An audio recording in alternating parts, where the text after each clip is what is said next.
我是裴寻家保姆的女儿，7岁那年住进了他家1楼的隔间，负责照顾他的衣食住行。整整10年，他成了我刻在骨子里的任务。我温顺乖巧，裴寻的母亲经常夸我，裴寻却很讨厌我。第一次见面，他穿着件白色衬衣、西装短裤站在楼梯上，精致的像个洋娃娃。我穿了件灰扑扑的破洞连衣裙，茫然地看着这一切。他眼神里是藏不住的嫌弃。裴夫人向他介绍，我是周妈的女儿，叫桑月，父亲跑了，无处可去，来投奔周妈的。他没说话，转身上了楼。裴夫人说让我以后负责照顾裴寻就行。妈妈也交代我，裴家比较特殊，我能留下来不容易，一定要少说话，多做事，不能惹裴寻生气。我知道裴寻不喜欢我，为了能在这里住下去，尽量减少存在感，每天安安静静帮着他整理衣服，收拾房间。刚来的前3个月，裴寻没有和我说过一句话。那年他生了一场病，裴夫人那段时间心情不好，在国外旅游，家庭医生上门给他开了药，到了夜里他还是咳嗽不停。我想起奶奶给我做过的花椒炖雪梨，做好端去给他喝的时候，裴寻嫌弃的不得了，桑月，你是不是想毒死我了？随便拿什么乡下方子。我切，没有毒，这个雪梨喝了好，止咳的。裴寻神色厌烦，喝了不好，你滚出我家吗？我愣住了，站到一旁不敢喘气。裴寻忍不住轻嘲一声，喝了下去。早上起来，咳嗽症状好转。小学报名前，妈妈给我找了一所寄宿学校，只是位置比较偏，以后只能周末回来。我心里却松了口气。离开了妈妈，在裴家也不用为难，我也不用再看裴寻的脸色。收拾好东西等车的时候，妈妈气喘吁吁的跑来告诉我，裴夫人让我去和裴寻读一个小学，让我在学校照顾好裴寻。我小声的念了一句，能不能不去？妈妈抓住我的肩膀，桑月，你是不是傻？裴寻的学校全是有名，多少人想进都进不了。我垂下眼眸，没说话。从此我成了裴寻的跟班，我跟着裴寻从小学到中学，帮着他打饭、拿书包、做作业。无人不知，我就是条甩不掉的尾巴。到了初中，他认识了一堆朋友，我就是一群人中远远落后的尾巴，时刻关注着裴寻的心情、裴寻的需求。他兄弟都说我是他忠实的爱慕者。裴寻让我往北，我绝不敢向南。唯一不变的还是裴寻对我的嫌弃。初3那年，裴寻出去玩，弄脏了一件很喜欢的外套，他半夜把我从床上拉起来，让我去手洗。当时我就穿了件吊带睡裙，羞得脸色通红。裴寻不自然的嘲了句，身材这么差，谁稀罕看？少女懵懂的自卑悄然而生。高1那年，学习压力剧增，我没日没夜地刷着题。裴寻心血来潮，想吃我做的饭，他让我每天晚上做好，中午带去学校给他吃。我刷好题，给他做完饭，已经凌晨，再早起等他上学。到了中午，我热好饭端到裴寻面前，他朋友搂着他说，裴哥可以呀，小娇妻做饭。裴寻神色立刻就冷了，嫌弃似的把我热好的饭丢给了同桌吃。我没说话，默默等别人吃完，去洗了饭盒，准备继续刷题。这年我似乎开始后知后觉的发育，特别不想在体育课跑步，又无法请假。我不是裴寻，他在体育课时几乎都在另一边球场打篮球，老师也不会说他。到我跑步的时候，总是有人对着我吹口哨。我不觉放慢脚步，隔壁班的温实川路过，给我递上了他的校服外套，惹得一阵唏嘘。我在开学典礼上见过他，听说家族企业很有名，他为人清润有礼，长相和学习都是学校的顶尖的佼佼者。穿上吧，你们还有800米要跑。我犹豫后接过。后来班上不知谁传了造谣，说我不知羞耻，故意勾引温实川，还穿他的校服。最后一排的裴寻一脚踹翻了课桌，哐当一声，众人立刻闭嘴。晚上裴寻回去没等我，他说我这么有本事，让温实川去送我。我叹口气，拿出零钱去坐公交车。没想到温实川也在，他安安静静的听着单词，朝着我招手。我坐过去，温实川摘下耳机，我知道校服事件给他也造成了困扰，轻声地说了句抱歉。温世川无所谓笑笑。桑月，谣言别听就行了，你只管好好学习。高考还有2年半，你想好去哪所大学了吗？温世川是那种很温润漂亮的长相，和裴寻俊朗有攻击的模样截然不同。我一时愣住，我想读哪所大学？似乎从未想过，只考虑如何让成绩再往上一些。我没钱去补习，妈妈想办法帮我借了裴寻的笔记。不得不承认，裴寻比我聪明，题目经常看一遍就会，我就需要反复理解做题巩固。有了他的笔记，确实很有帮助。妈妈让说到时候跟着裴寻填志愿，他家里有钱有资源，选的一定不会错。我不知道裴寻会报哪所大学。温世川淡笑，好好想想你真正想去的学校。到家后，妈妈说裴寻不回来吃饭了，问我他去哪了。我摇头说不知道。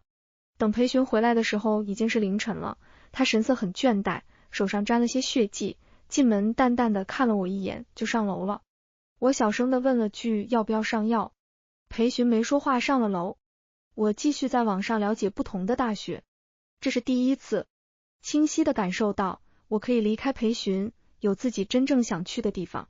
后来我有些不安的问过妈妈，想过离开裴家吗？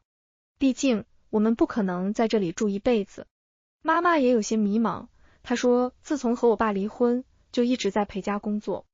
虽然裴寻有时候脾气比较怪，但裴夫人还是比较好相处。这些年我从来没有在别墅见过裴寻的爸爸，只从一些零碎的细节中知道，裴寻家的公司规模非常大，他爸爸很忙，他爸爸妈妈感情不好，两家是联姻。他出生后，他爸爸就有了别的女朋友。裴夫人带着裴寻，他除了工作，时常也会出门旅行，家里会留妈妈照看。妈妈说她本来是打算在这里做到我大学毕业，到时候拿钱去做些小生意。我轻声问有没有考虑我高中毕业就离开。妈妈沉默地摸了摸我的头，没说话。裴寻从校服事件后，每天晚上变着法子的整我，不是让我送水，就是整理桌子，要么就是换被单，给他洗新衣服。我只能庆幸现在没有和妈妈一起睡了，避免他担心。裴寻不睡，我也不能睡，得一直在他面前晃悠做事。有几次困意来袭，直接睡着了，醒来都是在裴寻房间的沙发上。等我起来，裴寻已经走了。我自己坐公交车来回，花了更长的时间，心里却更轻松了。想着要是彻底得罪裴寻，他永远别理我才好。想想目前当然是不可能，我只能借着做试卷，不再花时间去讨好他。过了1周，裴寻有篮球比赛，他的比赛往常我都会买饮料，准备他要换的衣服。这次我没去，在教室背单词。妈妈打来电话，说裴寻最近心情不好，裴夫人让我多照顾他，他点了奶茶送到篮球场，让我拿一下。我拿了奶茶，坐在球场边，几名同学嬉笑讨论。我就说吧，他哪里忍得住，裴寻不理他，就慌得要死。舔狗就要有舔狗的觉悟，装几天还不是忍不住了。我没说话。球场上裴寻朝着跳跃投篮，引得一阵欢呼声。他深深地看了我一眼，示意我分奶茶。我先分了给其他人，最后一杯拿到裴寻面前。他双手撑在背后，恶劣的眼神看向我。我站在阳光下，拿着奶茶递给他，迎着所有人的嘲讽。我小声，裴寻，你的奶茶。裴寻没看我，嗓音随意，递过来，手扭了，疼。我把吸管放好递了过去，裴寻低头喝了2口。他兄弟朝着他吹口哨，他无所谓笑笑。我确实不明白他这样是为了什么，直到回头看见对面坐着温世川。他难道是在和温世川较劲？两个都是家世背景好，又长相和学习都优越的人，难免会被比较。没想到平时从来不关注别人的裴寻，也开始注意温世川了。我没想太多了，按照裴寻的吩咐，把奶茶伸到他唇边。至少裴寻心情好了，就不会为难我，也能睡个好觉。高考前2个月，裴寻18岁生日，他约了朋友唱歌，热热闹闹，大家都很开心。裴寻中途接了个电话，整个人暴走，砸了一堆酒，吓得大家都不敢喘气。他兄弟察觉不对劲，想安慰他，被他吼了声，忙带着其他人出去了。我坐立不安，默默的想跟着混出去，生怕也被骂。刚到门边，裴寻冷声开口：桑月，你给我滚过来。我吓得一个机灵，走到裴寻身边。他嘲讽：怕什么？我吃人吗？我忙摇头。礼物呢？你空手来参加我的生日？我买了，来的时候看大家的礼物都比较贵，就没拿出来。我说着掏出一支钢笔，刚刚路过随手买的，花了60元，和其他同学送的名牌比不了。裴寻冷哼：你可以呀，前年送袜子，去年送鞋，今年我还以为你要送内裤，结果就这。我被他说的红了脸。礼物我本是规划好了的，前年袜子，去年手套，结果因前年送袜子被嘲讽，所以去年存钱买了双鞋子。今年我要攒大学的学费，拿不出多余的钱了，就随便买了支钢笔，上面有老一次方板帮装饰的粉色丝带花朵。我低声道歉：抱歉，让你不开心了。你让我不开心的事又不是只有1件2件。裴寻意外平静地嘲了一句，然后勾勾手：过来。我慢慢挪了一步，裴寻伸出手用力地搂住我的腰，把头靠着我身上，他的气息炙热。我想推，他微微用力，我跌坐在他的腿上。裴寻的力气很大，他把头埋进了我的脖颈，唇扫过的地方一片温热。我惊得结结巴巴，裴寻。他恍惚中愣了一下，朝着我的脖颈咬了一口，刺痛感传遍全身。我被他抱得毫无挣扎的余地，最终忍着痛放弃。半晌，他才恢复如初，悠悠开口：桑月，敢说出去你就死定了。我又急又气，摸了摸脖颈的牙印。裴寻神色看不出异样，回去前告诉我他要报洛城大学，牙印导致我去上学都戴着围巾，差点被我妈发现。他最近也从裴夫人那里得知裴寻要报的学校，让我跟上裴寻，还时不时还会请教裴寻洛城大学的专业。裴寻耐心的给他分析，他这个人在长辈面前和在我面前就是不一样，估计是看着我好欺负。裴夫人也说一起报学校好，有个照应，他家那边有别墅，离学校不远，还说裴寻2年前已经隔空装修了一番，到时候我也可以过去住。我每次都是乖巧的应着，至于我去哪里，对裴寻来说都是不重要的，也无需透露我的想法。时间也在紧张的刷题中一点点度过，好在裴寻今年来情绪比较稳定，不会再有事没事都找我麻烦，我有了更多的时间学习。只是紧张的情绪还是过了高考才缓解下来。高考完，我和妈妈在隔间度过了我的18岁生日，一个小小的蛋糕和来自妈妈的祝福，还有即将离开的喜悦，久违的轻松感。夜里如往常一样给裴寻送水果，他房里没开灯，有轻微的音乐声。我进去后，房门立刻被反锁，裴寻在懒洋洋的靠在门口，他身形颀长，靠近我时带着少年蓬勃旺盛的气息，我不自觉退后。他从后带过我的手腕往中间走，笑骂了句没用。我才看清，房间里是他准备的蛋糕，还有一套价值不菲的连衣裙。送你的。我有些无措。谢谢，但这衣服我穿不上。那就留着，洛城大学有开学舞会，到时候用。我没说话。其实我的分数比裴寻低了16分。裴夫人说这分数进洛城大学没什么问题。妈妈开心的不得了。这个暑假我和裴夫人请假，想去兼职，她没拦。裴寻心情也不错，也没拦着。我没有再跟着裴寻。兼职时碰到了温石川，他忘带了手机，我请他喝了奶茶，他给我分析了兰城大学的专业和就业前景。我们坐在奶茶店门口，被出来玩的裴寻撞个正着，他眼眸里的嘲讽清晰，冷着声让我过去。我脸色烧得通红，和温石川道谢后跟着裴寻离开了。路上裴寻问我，就这么想跟着温石川？我解释，没有，他没带手机，天太热，我请他喝杯奶茶。裴寻的脸色沉了下来。桑月，你是不是当我是白痴？以温世川的智商，出门会不带手机？我低声，他带不带手机没关系，我请他喝奶茶是用的自己的钱。裴寻的眼神瞬间就染了戾气质问，你和我认识10年，送60的钢笔，你和温世川才认识多久，请他喝20的奶茶？我有些哑口无言，满脑子都是他怎么知道钢笔是60元，好尴尬。我试图转移话题，反正我请朋友喝杯奶茶总没问题吧？裴寻挪了挪身子，微压眉骨，很轻的嗤笑。你说温世川是你的朋友？我没说话，确实也算不上。对他来说，我们确实只是普通校友。但我不明白裴寻为什么要这么生气。我说不过他，垂眸沉默了，缓缓靠在座位上闭上眼，试图让时间快快过去。裴寻气笑了，好，很好，桑月，你立刻滚下去。天色已经入了夜，我心里忐忑，但我更怕再激怒裴寻，麻溜地下了车。好在这里走回去不过半小时。当晚，裴寻发了张和人十指紧扣的朋友圈，他兄弟第一时间评论，哟，校花，我想起校花是很喜欢裴寻来着。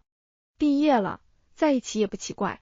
那晚开始，裴寻不再搭理我，无论是我问他要吃什么，还是告诉他整理的衣服分类位置，还是问他要不要送水果，他都把我当空气一样。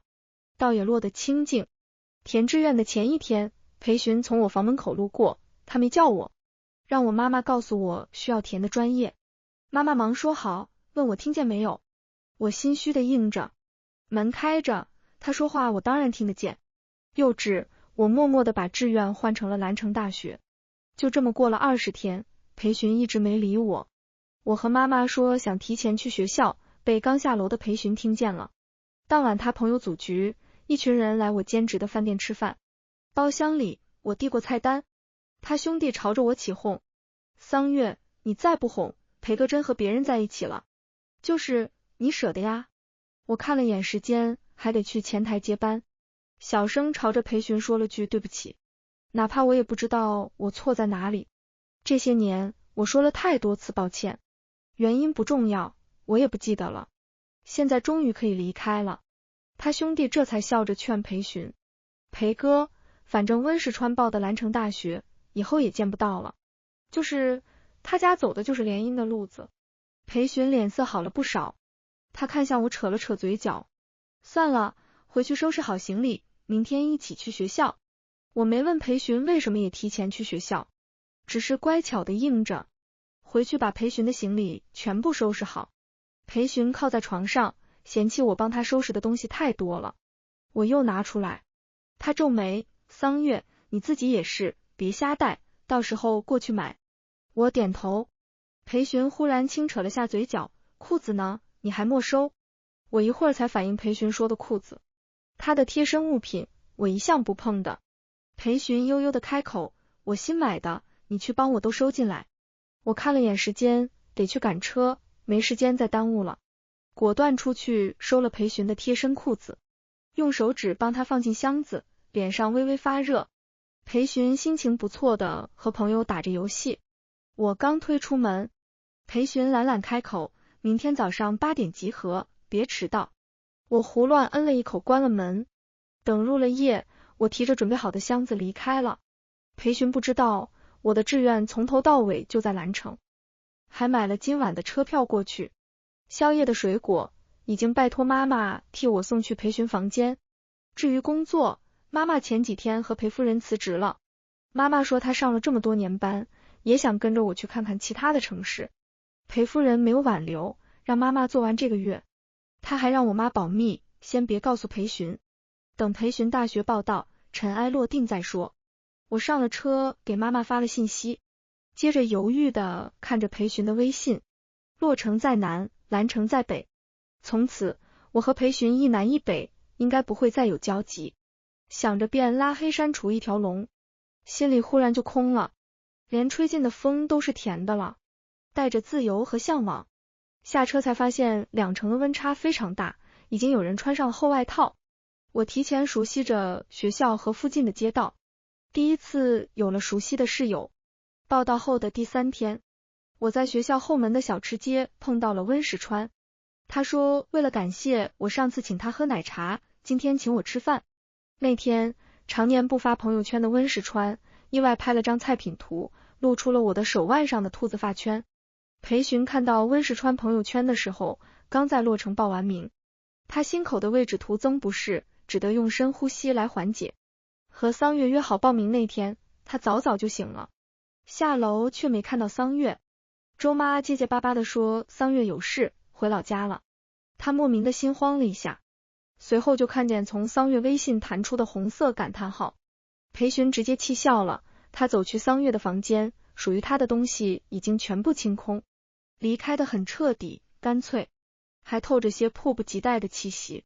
裴寻握着箱子的手都在抖，最坏的打算就是桑月瞒着他改了志愿，甚至去了温石川报的兰城大学。裴寻强压住怒火，转身上楼，想去房间找桑月，是否给他多少留下几句话。果然是他想多了，什么都没有。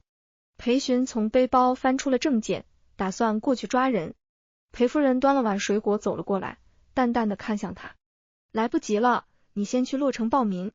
裴寻扯出冷笑，所以你一直都知道和桑月一起瞒着我？裴夫人耸耸肩，是我让周妈瞒你的，不是桑月，你别错怪他。裴寻的神色瞬间变得很淡，拿住证件的手指骨节凸起，用力到泛出白。裴夫人哎呀了一声，刚准备跑路，他没走几步，终是于心不忍的回了头。裴寻，我允许你做自己，你也得允许别人做别人。桑月不是你的所有物，他有自己选择的权利。你们待在一起的时间太久了，或许分开一段时间，会更容易看清自己的心。裴寻眼眶发红，极力压抑着怒气，胸口剧烈起伏，半晌，他吸了口气。你应该早告诉我，不应该瞒着。裴夫人无辜的眨眼，我可真是冤枉，难为天下父母心，早告诉你，你死活都会拦着桑月，不让他报兰城大学。左右不过闹一段时间，要么是你跟着他过去兰城，要么你强迫桑月去跟着你。裴寻不悦的咬牙，转身踹翻了沙发。裴夫人悠悠继续，这闹到最后，某人可就真的要失去桑月了。裴寻缓缓闭眼，神色寡淡苍白，他没有反驳。裴夫人走了进来说，去洛城是你的梦想，作为母亲，我不希望你为任何人放弃。但桑月也有她的梦想，我想周妈也是这样想。裴夫人看了看倒地的沙发，软了语气轰，好了，收拾收拾，别吓到周妈了，你先去洛城报名。全程裴寻只听进去了失去桑月和吓到周妈。那几天，裴寻白天努力装作一个正常人，晚上整夜的失眠。周妈似乎也察觉到了，一直忐忑的观察他的情绪，小心翼翼的说话。裴寻礼貌的回着，时不时问几句桑月的事。周妈有些惊讶于他的变化，话逐渐多了。裴寻知道了，周妈打算去兰城大学附近租房子和桑月住，然后在附近找些小生意做。还有桑月最近很开心，认识了新的室友，忙着熟悉学校的每一条路。总之，他没有不开心或者不舍。裴寻匆忙吃了几口，回到房间，他怕再待下去就忍不住了。原来他在桑月心里是真的一丝一毫都不重要，可有可无的还不如家里的小狗。连小狗桑月都会叮嘱让周妈按时喂饭，还提了院子的花草多久浇水，唯独没有说他裴寻。裴寻感觉自己的胸腔快裂开了，每天只能在房间数着时间。洛城大学报名比兰城晚3天，裴寻刚到洛城放好行李，他们的小群炸开了。有人截了温石川的朋友圈，他少有的发了一张吃饭的照片，很普通的菜，到右下角露出一截白皙的手腕，上面是裴寻熟悉的兔子发圈。大家纷纷猜测是温石川的女朋友。裴寻冷冷的在群里回了一句，不是，群里瞬间安静了。这2个字让大家瞬间明白照片里的人是谁了。能让裴寻上心的，除了桑月还有谁？他和温石川上了兰城大学的事，慢慢大家都知道了。谁也不想再惹裴寻发火，群里又恢复了正常。裴寻在机场保存了那张照片，把照片放大到只有手腕和兔子发圈，然后截图。这是他毕业后带着桑月路过饰品店买的。那天2人要去吃饭， 3月想买个发圈扎头发，裴寻进去，随后拿了个兔子发圈结账。这个发圈稍稍缓解了裴寻近半个月来的不安。吃完饭，温世川说他昨天才来报名，对学校的路还不是很熟。我把他送回了男生宿舍。一路上，温世川给我说了兰城有名的一些景点，我安静的听着。我送完他回宿舍的路上，给妈妈打去了电话，给他分享了最近的情况。还有我在附近看了几套两室的房子，等他来了，我就租好搬出来一起住。妈妈心情很不错，只是最近老家有些事，她要回去一趟，还得过1个月再来兰城。聊到最后，妈妈犹犹豫豫的提了裴寻，还说她松了口气，还以为裴寻知道我不告而别后得发很大的脾气，结果他安安静静的，每天都在房间看书，准备去报名的事，像很期待去洛城，时不时就会问妈妈时间。关于我，他偶尔也提2句，没说太多。我应着，心里有些空。不过这些年我好不容易有了自己的选择，应该开心啊。我想想晃了晃头，大约是和裴寻待在一起的时间太久了，才会生出这种感觉。慢慢就会好的，最重要的还是努力学习，努力让自己更好。那天晚上窗外刮了很大的风，有些降温了，我上完课回来看了会书，恍惚中听到室友们一阵阵惊叹声。哎呀，楼下帅哥哪个系的？好帅呀，绝了，他好像在楼下站了挺久了。这一看就是在等女朋友，好磕呀。刚刚有人去要微信，他挺礼貌的拒了。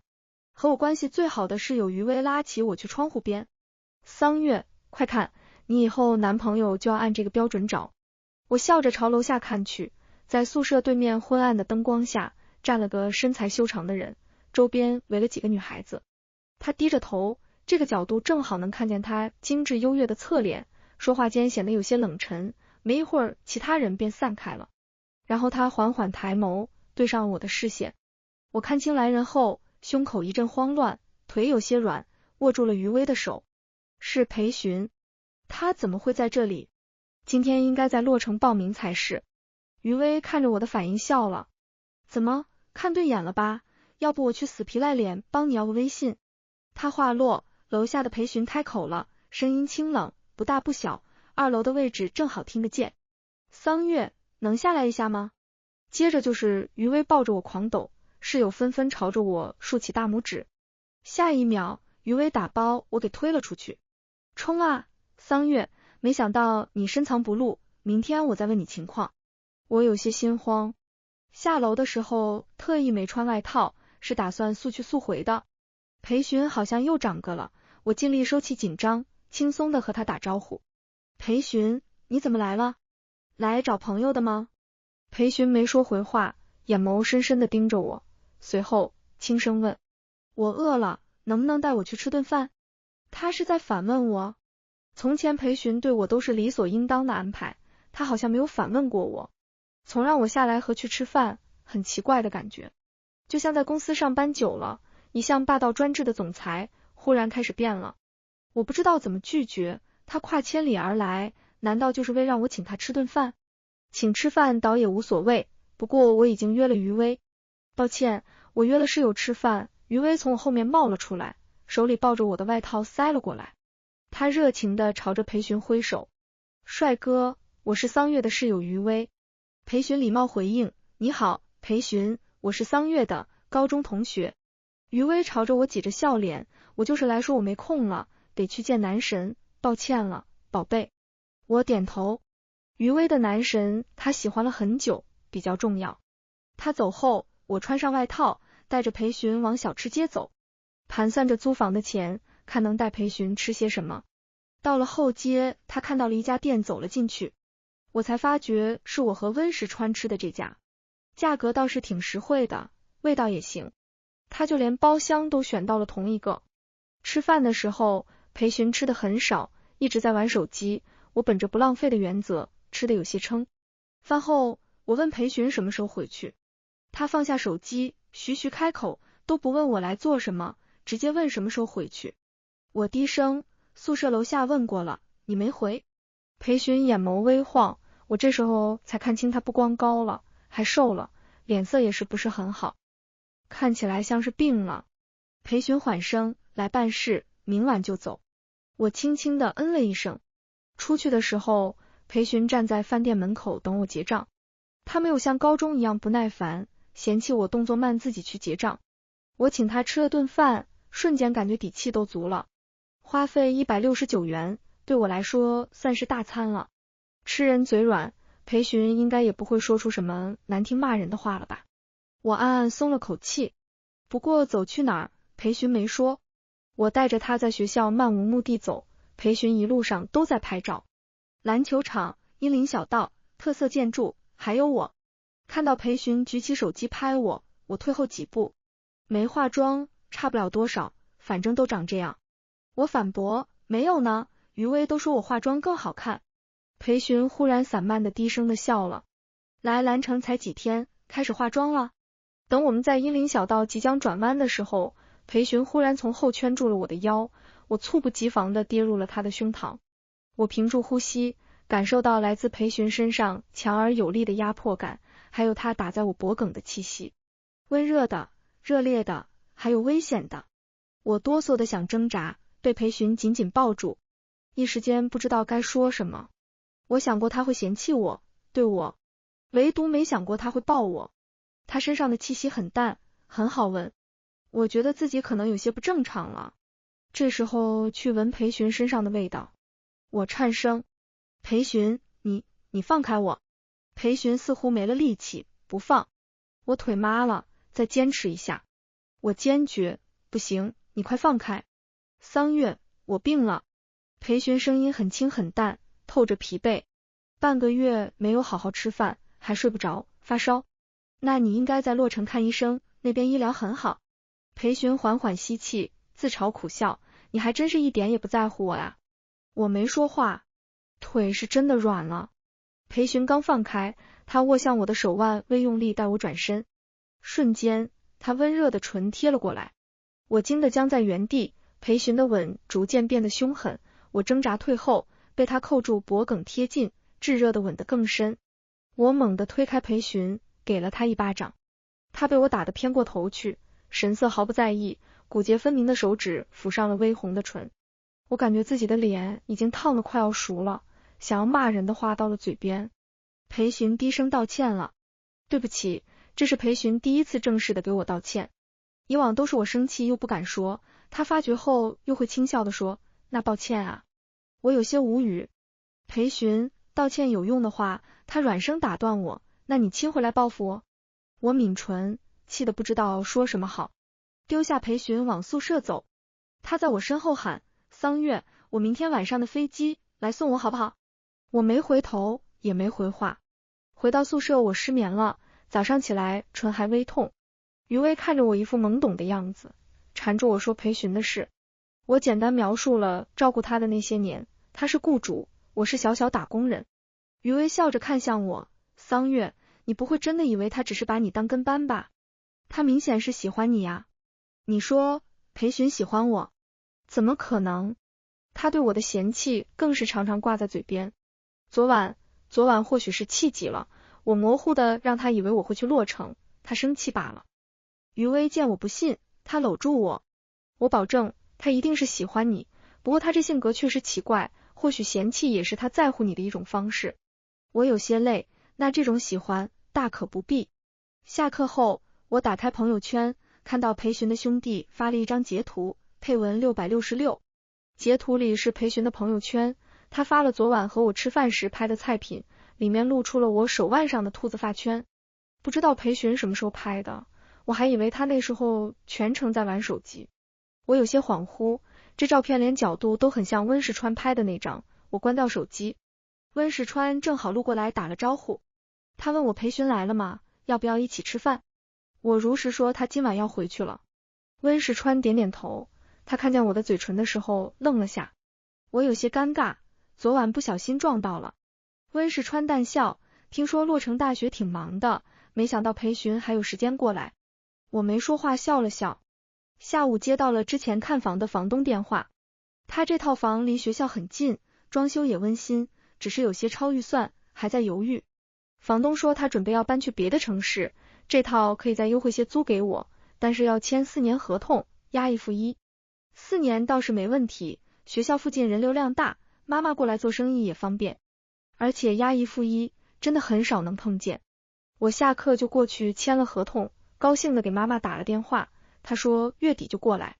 时间很快，妈妈来的这段时间，我还住在宿舍，享受到了久违的亲切感。开始和余薇学化妆，学穿搭。她很会打扮，身材高挑，妥妥的衣架子。我欣赏力也被带得高了不少，偶尔会梦到裴寻的那个吻，恍如隔世。月底妈妈带了很多东西过来，还说有朋友给她介绍了一个公司招文员，她打算去试试。桑月，妈妈年纪大了，学东西慢，其实过去还挺不好意思的。我安慰妈妈没事的，我会带着她一起学习，直到她学会，并且相信她一定可以。我之前兼职的钱，妈妈都让我存起来了，她帮我交了学费。我用这笔钱买了电脑，让妈妈在家里就能练习。她比我高考还努力，经常我半夜醒来，看见她还在电脑前练习打字，还规划以后想去我上班的地方买套小房子。我也找了兼职，要和妈妈一起存钱买房。她为了节省电费，舍不得开灯，只留了一盏小小的台灯，在温暖的光圈下专注而认真。我打开了客厅的灯后，迅速回了房间。又过了几个月，学校放寒假了。我和妈妈打算在兰城过年，温世川说今年他家人出国，问能不能来我家蹭一顿饭。他这个学期有时会来我家，和妈妈也挺熟。妈妈对他始终客客气气的，不近也不远，但吃团圆饭这个事他有些为难。我倒是无所谓，余薇之前还说要来吃饭，后来临时决定还是回家。妈妈看着我欲言又止，你一单身姑娘，这小川平日偶尔来我都不好说，过年还来，等下周围邻居误会是你男朋友了。这点我倒是没想到，只是不知道怎么答复温世川。拒绝似乎太不近人情了，他也有帮我不少忙。我正苦恼，余薇和我煲电话粥，那你就告诉他，你男朋友要来，不介意就来吃饭。我笑了，这么突然，我去哪里找个男朋友？你找上次那个帅哥吗？叫啥来着？裴寻。对，裴寻。我被逗笑了，他来了邻居一样误会啊。余薇冲着电话里嚎了几嗓子，算了，你不开窍。还没等到我回温石川，他就发信息来说家里有急事，得回去一趟。妈妈出去上班，我在家躺了一周，一个人应付着吃了点东西。这几天兰城有大新闻，落地了一个大集团的分公司，叫星河集团，声势浩大，开业的时候不少名流巨星都来了兰城。我追剧的女演员也来了，还办了签售会，余薇最近很喜欢她，拜托我去帮她去要一张签名照。大清早就收拾好出发，打算先逛逛，下午直接去签售会。商场人山人海，我在人群中一眼就看到了站在开业仪式中间的裴寻。他褪去了记忆中的少年感，略显沉稳，穿了深高黑色定西装，神色冷淡，下台又能游刃有余的和人交谈。我知道裴寻的适应能力和学习能力很强，几个月而已，他已经开公司了。看着他开业结束，他退去幕后。我找地方吃了饭，去了签售会，女演员气质很好，很漂亮，说话温柔。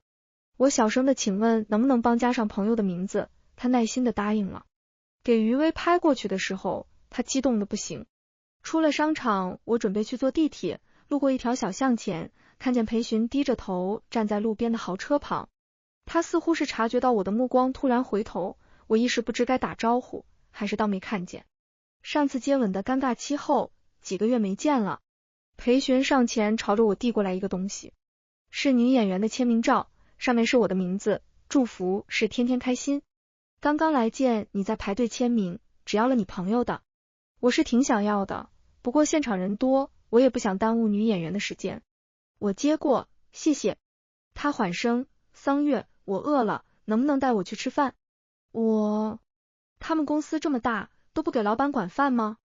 我带着裴寻坐着豪车来了学校后门的小吃街，这里物美价廉，口味也不错。裴寻这次吃的不少，心情也不错。他自顾自的开口，这段时间很忙，本来是想每周都想来兰城，结果忙了1个月才能来一次。我吃着饭没说话。他还每个月来兰城，或许是公司开业的前期准备吧。裴寻忽然压低了声音，桑月，我为之前向你道歉。之前，他抬眸神色沉了沉，轻声，那些所有让你不适、让你不安的日子，我都道歉。我放下筷子，沉默了。他把话题带得有些沉重。裴寻的呼吸微沉，我不知道怎么和你相处，用我自己的方式偏执的对待你，是我的问题。对不起，桑月。对不起，桑月。我想到过往，也知道裴寻他并不是在正常家庭下长大的，他的父母互相厌恶，两个人之间的婚姻更像是合作，想离又离不了，千丝万缕的关系缠着。裴寻小学时和人打架，就是别人骂他是没人要的野种。他偏执暴力，我行我素，但裴夫人对他一向是很宽容的，任何事都不会太多责骂于他。或许是想从这些方面弥补裴寻，只是他常年除了工作便是旅行，裴寻能见到他的日子并不算多，性子逐渐一发不可收拾。我在裴寻家确实享受到了超出原本生活的该有的，也因为他读了全市最好的小学，我可以为这些照顾他的生活，但我也不愿当他发泄的玩具。我缓声开口，裴寻，有些伤害造成了，不是道歉就能抹掉的。裴寻稍稍一滞，他狭长的眼眸微红，滑动喉结，缓声，对不起。我起身看向他，裴寻，道歉我接受了，你回去吧，以后别再来了。裴寻猛地起身，拦在了我前面，眼神直直的看向我。我不自觉吓得退后，裴寻伸出的手僵在了原地。半晌，他神色静了下来，盯着我的眼眸缓缓湿润，脸色苍白，嗓音含了几分乞求。那重新认识好不好？他说着，慌乱的伸出手。桑月，你好，我是裴寻。我还没开口，被门口的服务员打断，问我们还吃吗？他们看能不能收拾。我越过裴寻的手走了出去。结账的时候发现，这次消费328元。不知不觉我竟点了这么多吗？我没有再回头，一路走回了家。当天晚上我就病了，莫名烧了起来。妈妈公司搬了地方，她给我点了药，药很齐全，上面的字虽然潦草，很认真的写了每日几次。我没有再见过裴寻，一切好像都慢慢步入正轨。只是裴寻的生意做得比我想的还要大，网上时常能看见他。我没关注太多，把更多的时间放在了自己身上，忙着学英语，忙着兼职，忙着计划毕业后的安排。大二下学期，温石川说他要出国了，家里的安排他可能得去一段时间。我和余薇还有温石川一起吃了饭，他出发前忽然笑了，桑月，有些人还真是疯子。我没理解，还以为听错了。温石川淡说了声没什么，叮嘱我保重，便转身上了车。舒服又自在的日子总是很快，春去秋来，我和妈妈都成长了不少。大4开学前，妈妈已经升职到主管了，她说虽然职位不高，但这是她第一次得到同事的认可。我们决定大大的庆祝一番。妈妈问了我毕业后的计划，我说应该是留在兰城，兼职时认识了一个老板，他给我推荐了本地一家大公司的人事。妈妈听到我说兰城笑了，挺好的，这么些年我也习惯兰城了，有你在，我时常会觉得兰城就是我们的家。妈妈说完，有些犹犹豫豫的看向我问，桑月，你和裴寻怎么样了？我不以为意，很久没联系了。其实裴寻这孩子也没这么坏，只是没有人教，经历和生活与我们不同，但骨子里还是善良的。裴家那条小狗就是他捡回来的，嘴里嫌弃，又不忘叮嘱我养着它。我没说话。妈妈说，当年我来兰城报名后，其实他找裴寻聊过，他不懂年轻人的这些事，却隐约察觉到裴寻对我不一般，还有我的不安。那次他第一次以家长的身份和裴寻说，我和裴寻可能不太合适，家庭也好，性格也好，各方面都是。他希望裴寻不要来兰城找我，让我能安心的在这边读完大学。回忆起那天，妈妈说裴寻很沉默，沉默到妈妈以为他没有听见。很久后，裴寻礼貌的回了句，阿姨，我知道了，这些年辛苦你了。后面妈妈提着大包小包离开裴家，裴寻坚持让司机送妈妈回去了，还买了很多东西，说带给外公外婆。我笑了笑，那他还挺有礼貌的。妈妈看着我摇了摇头，终是没再说话。大四开学的第2个月，裴寻的好兄弟杜浩来了兰城，还来了我们学校小吃街，发信息问我哪家最好吃。我不忙就带他去了。他感慨要看看让裴寻几年雷打不动的味道到底怎么样。我愣住了。我们学校虽然离裴寻的公司不算远，可一般工作的人应该会就近吃吧。杜浩吃着饭闷哼出声，桑月，你真的不理裴寻了呀？高中我们都不懂事，经常调侃你，对不起呀。我笑笑，没事，都过去了。现在的我很好。杜浩郁闷，那你都能不在乎我们，为什么不能原谅裴寻？我愣住了。他继续碎碎念，起码你别不理他，哪怕当个普通朋友都好。你都不知道，裴寻为了来兰城开公司，付出了多少，和他爸闹得半年都没说话。这公司本来要开去别的地方，裴寻非要来兰城。为了资源、人脉，在各种聚会上陪酒，他能做的都做了。还想尽办法和温世川家抢项目，好不容易拿下又白送给温家，理由就是要温世川出国进修。我有些没反应过来问，你是说温世川出国和裴寻有关？杜浩急了，桑月，这真不怪裴寻啊，温世川这小子不是人。他知道裴寻早早计划去洛城大学，还为了你费尽心思的翻修附近别墅，结果怂恿你来了兰城。你不知道高中因为温世川给你校服穿，闹得别人说你多难听，他这么聪明，难道不知道对你的影响？偏偏那天要给你。后面还是裴寻去挨个找人，把吹口哨和嘴碎的人都狠揍了一顿才完事。我想起了那天晚上裴寻回来的时候手上沾了血。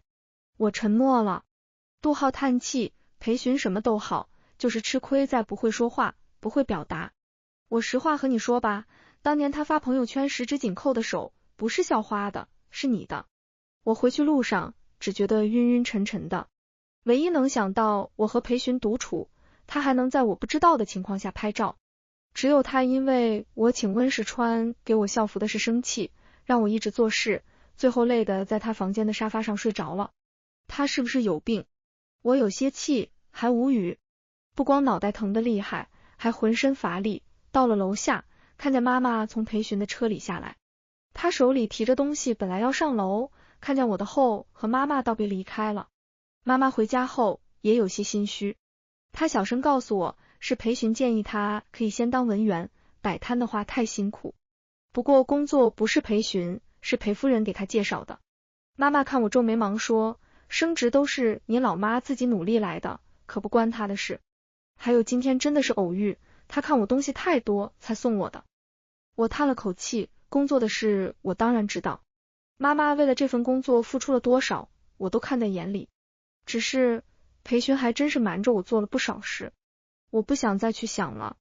妈妈扯了扯我的衣服，桑月，妈妈也不是为裴寻说话，不过他这几年的改变我都看在眼里。当然，你们年轻人的事我管不了，当妈妈的只希望你健康快乐。我笑了，抱了抱妈妈。又过了半个月，我接到了杜浩的电话，大致意思是说裴寻病了，问我能不能去看看他。我也不知怎么就答应了。到了裴寻的大平层后，杜浩给我开门就溜了。裴寻穿着衬衣坐在书房开视频会议，一个接着一个，时不时咳嗽，看着挺厉害的。我等了快2个小时，才看见裴寻神色厌倦的从书房出来。他看见我，发现杜浩不在，随后也明白了。裴寻的声音有些嘶哑，来多久了？我轻声，2个小时。他有些惊讶，这么久？我单刀直入，病了就休息一下，去医院看看，身体才是本钱。裴寻扯了扯唇角，神色疲惫，事情太多，都堆一起了。桑月，我饿了，一起吃饭吗？晚点吧，我先送你去医院。我起身等着裴寻去换衣服，他朝着我缓缓走了过来，然后伸出手圈住我。我没动，裴寻抱得更紧了，他哑了声，温热的泪划过我的脖颈。桑月，我真的饿了。我伸出手，有些僵硬的拍了拍他的背。好，我们先去吃饭。然后带你去医院。从医院回来，裴寻握着我的手在车上睡着了。他睡着的侧脸显得尤为乖，很是好看，长长黑睫微微颤动，大约睡得不是很安稳。司机说裴寻很久没睡好了，常年失眠加上工作压力，一直在吃药调整，不过好像效果不佳。我伸出手，轻柔地摸了摸裴寻的脑袋，他闭着眼，抬头朝着我的手蹭了蹭。这天之后，我们都没有再提过往。早上他送我出门前，依旧是不安的，问我下课能一起吃饭吗？我忽然就释怀的笑了，朝着裴寻伸出手。裴寻，重新认识一下吧，我是桑月。裴寻微愣的看着我，随后握住，桑月，我是裴寻。回学校后的第一件事，我去裴寻爱吃的那家店充了会员。我想以后总是免不了要来吃的，和裴寻，和妈妈，或者我们一起。